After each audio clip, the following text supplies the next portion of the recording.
Welcome to Sounds of Brass. Now, it's over to Peter Webster. In the Sounds of Brass newsroom, for this week's latest Sounds of Brass news.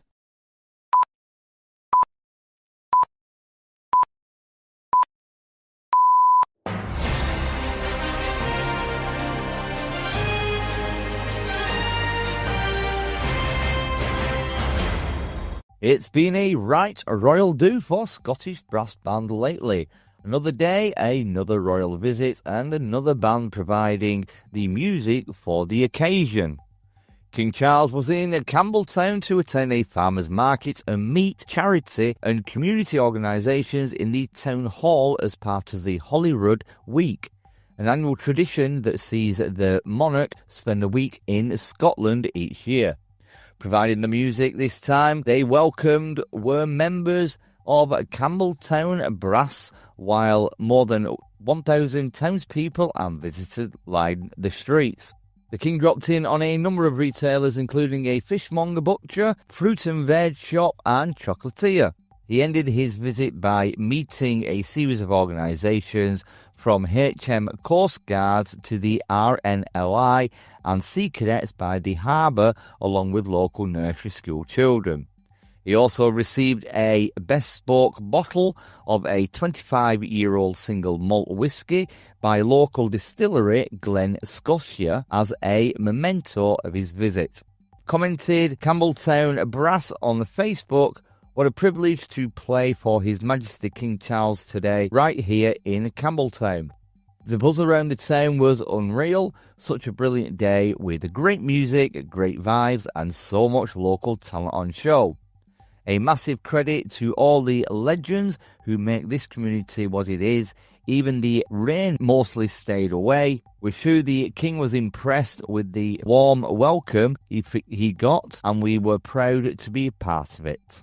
Also among their engagements, King Charles and Queen Camilla on a visit to Kirkcaldy in Fife was the unveiling of a new commemorative cairn to mark the centenary of the Kirkcaldy Wall Memorial. And providing the music for the royal occasion were members of the Dysart Colliery Silver Band. Even the rain didn't dampen the occasion, which included a service of rededication at Kirkcaldy War Memorial on its 100th anniversary and remembrance of those named on the memorial. Previously, the King had visited Fife back in October 2022 for his first official engagement as he conferred city status on Dunfermline. Scottish brass banding was also well represented at the Royal Garden Party in the beautiful grounds of the Palace of Holyrood House in Edinburgh. Carrie and John Bourke from the Scottish Brass Band Association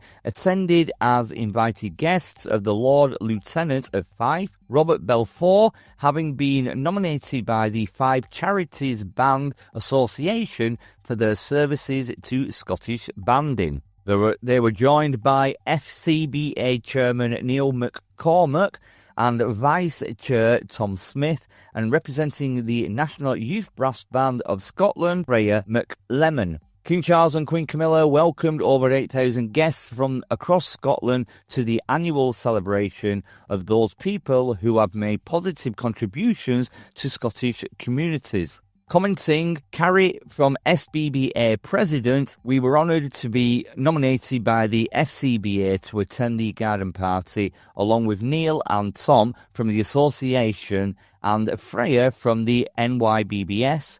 We had an absolutely fantastic, fabulous time. You'd be amazed at the people we bumped into, both on the guest list and in bands. Music certainly makes the world a small, lovely place to be. A great day was had by all, and we extend our thanks to Fife Council and to the Lord Lieutenant of Fife, Robert Balfour, for the invitation."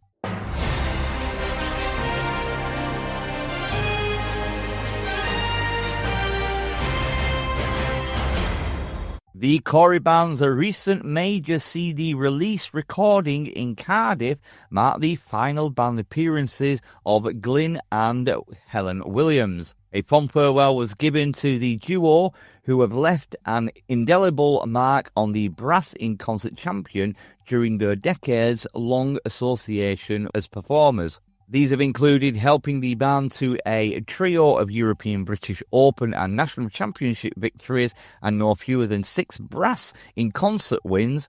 They also include 2 Grand Slams in 2016 and 2019. Individual awards were similarly numerous, as were accolades for their solo contributions on tours to the USA, South Korea and Australia, as well as at major festivals, concerts and on multiple recordings. Paying his tribute, Corey musical director Philip Harper said, "Helen is a player of the highest caliber, and it has been my privilege to be able to share so many musical highlights with her over the last 10 years. There have been so many wonderful solos in so many concerts, from the early days of Under the Boardwalk to the emotion of A Little Star Went Out, and the exquisite control in Only in Sleep. Helen's artistry has always shone through. My highlight has to be the 2016 Nationals, when in Journey of the Lone Wolf, I was just one of the several thousands in the Royal Albert Hall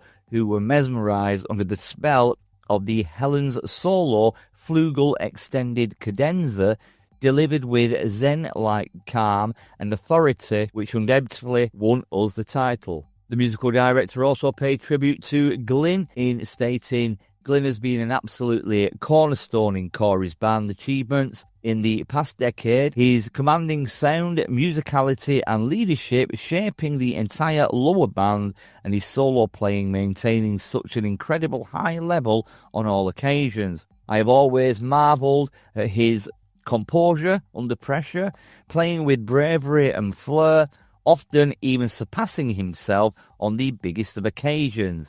I will never forget his outstanding performance on Explorers on the Moon at the European in Montreal, as well as his extraordinary performance of my Euphonium Concerto. But there have been too many highlights to mention, and it has been my privilege to share so many moments on stage with such a master musician." On other news from the Corey band, they have announced that longtime supporter Ken Price has accepted the role of band president. It follows the conclusion of the successful 10-year tenure of television presenter Morgan Jones, who will maintain his connection with the band as a vice president. Ken Price has been a popular figure associated with the band for over 10 years now. The former euphonium player has also used his extensive business experience in helping Corey secure a long-term home and has lent his support to several European campaigns. Following his appointment, future priorities and ambitions for the organisation were discussed, and his support in the key role, as well as that of the strategic contributions of Vice President. As a long-time supporter of top-level brass bands, it has been one of the pleasures of my life outside of family and business to watch Corey work week in, week out, and to witness the levels of continually achieved, Ken said. "It is my privilege to accept this position, and I look forward to working closely with the trustees and Philip Harper to achieve the ambitions of the organisation."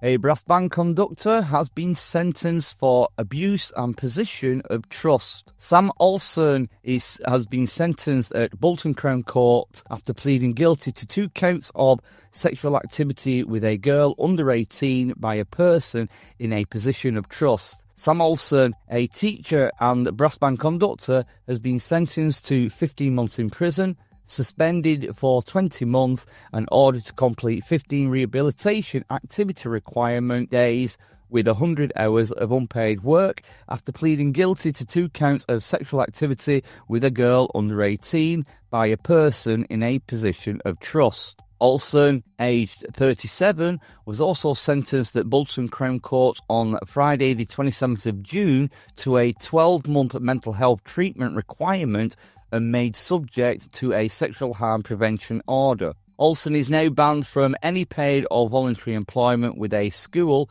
or educational establishment with children under the age of 18 for 10 years. The Bolton newspaper reported that Olsen worked as a maths teacher at Bolton UTC, which closed in 2019 when he started a relationship with a teenage girl. In the coverage of the case by Chief Reporter Joel Harrigan, it was stated that Olsen was arrested in February 2023 and gave no comment to questions put to him by police.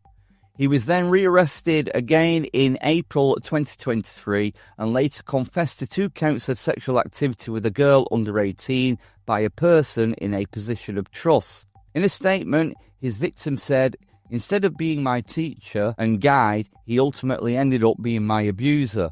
Whilst Judge Kendrick Holm accepted the point made by Olsen's defence representative that Olsen had matured, developed and changed, and that he now bitterly regrets his offending, they still held the opinion that the relationship had been started because of what I am sure was grooming behaviour on his part. They said Olsen had abused his position of trust as a teacher and that he had lasting effect on the victim. Olsen conducted Greenfield Band at contests in 2024 and Bessie's of the Barn Band at a contest on Sunday the 29th of June 2025, 2 days after his sentencing. Bessie of Barn has subsequently issued the following statement. On Tuesday the 1st of July 2025, Bessie's of the Barn Band were made aware of a serious legal matter involving someone who had recently been associated with the band. The committee have reviewed this matter today, and the individual has no association with Bessie of the Barn's band with immediate effect from the 1st of July 2025. Out of respect for anyone impacted by this incident, the band will not be making any further comments on this event. Our focus, moving forward, will be our ongoing rebuilding of the band and our musical work.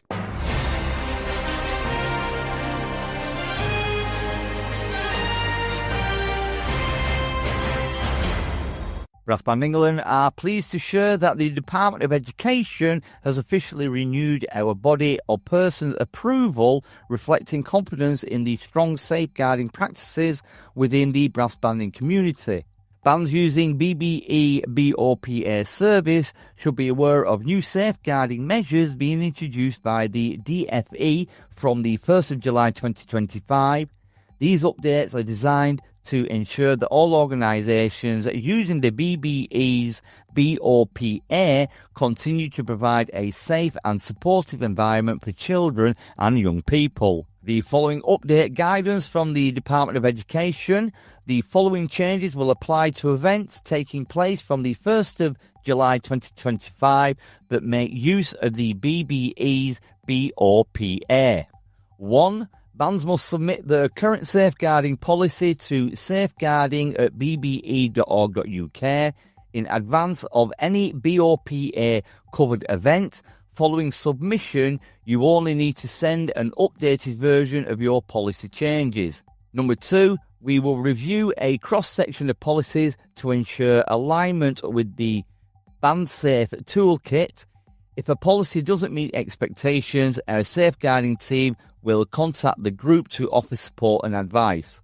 Number 3, bands must apply for BOPA coverage at least 3 weeks before an event, and the BOPA certificate must be sent to the local authority no later than 2 weeks before the event.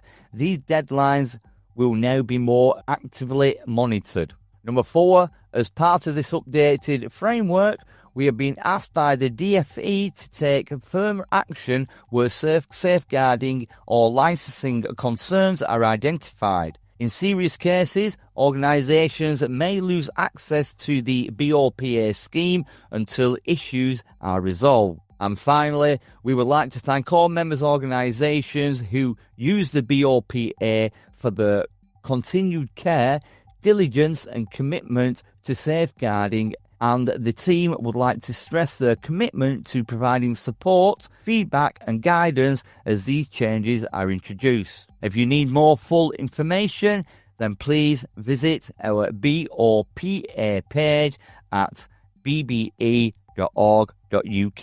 Live from the Sounds of Brass newsroom, I'm Peter Webster, and that was your weekly brass band entertainment and brass band world news.